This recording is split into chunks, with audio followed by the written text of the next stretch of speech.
Abdulwahid Balogun aka Jega, Lukman Raji àti Fatima Raji tó gbogbo àmọ̀ sí àmì nọ́kọ́lápá ọ̀rẹ́ ilé ni wọ́n, we are family friends, ọ̀rẹ́ mi ni wọ́n, ọ̀rẹ́ ìyàwó mi àná ọ̀dàgbọ́ àmọ́ra wa. So adúpẹ́ fọ́lọ́run pẹ̀lú the bundle of joy tọ́lọ́ ṣe fún wa, adúpẹ́ fọ́lọ́run and inú wa dùn púpọ̀ ṣẹ́mọ̀ adúpẹ́ fọ́lọ́run pẹ̀lú gbogbo bó ṣe wá àti bó ṣe wẹ̀ inú mi dùn gan ṣẹ́mọ̀ye yìí. So adúpẹ́ pẹ̀lú adúpẹ́ gbogbo adẹ̀dúpẹ́ gbogbo àwọn tó wá síbi látòrí àwọn àfáà lóbi every special guest and every other person, everybody is special anyway.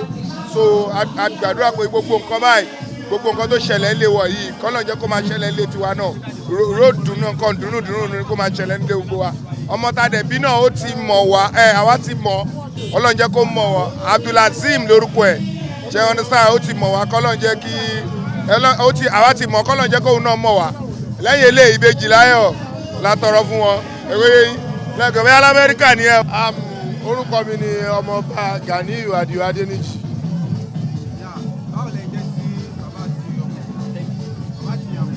Well, he's a friend of mine, so a ti di ọ̀rẹ́ gẹ́gẹ́ bí ọmọ ìyá, and it has been a while tí a ti wà papọ̀.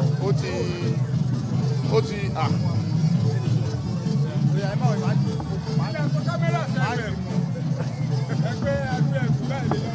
àbóòrí ni wò báyìí wọ́n á fi mọ̀ báwa ní bàbá ọlọ́mọ ni.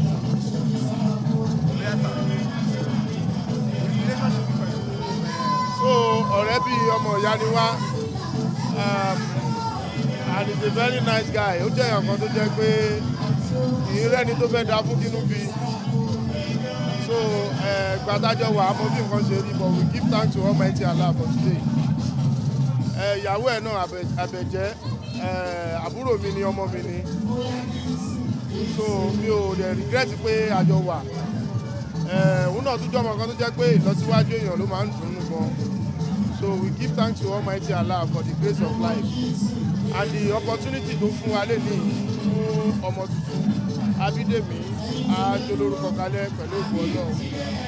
So mo fi àsìkò yìí mo fi dúpẹ́ lọ́wọ́ Ọlọ́run fún oore ńlá tó ṣe fún ìdílé Lukman Raji. Alhamdulillah adúpẹ́ fọ́lọ́run. Oore náà wà ní ìbànújẹ́ títí láéláé o. Àsìkò tí wọ́n bímọ yìí wọ́n á mọ̀ sí dáadáa, wọ́n á mọ̀ sí owó ọmọ àlàáfíà. Thanks so much. Thanks for watching this video. Please don't forget to click on the subscribe button. Kindly comment and share. We drop new videos daily. Thank you.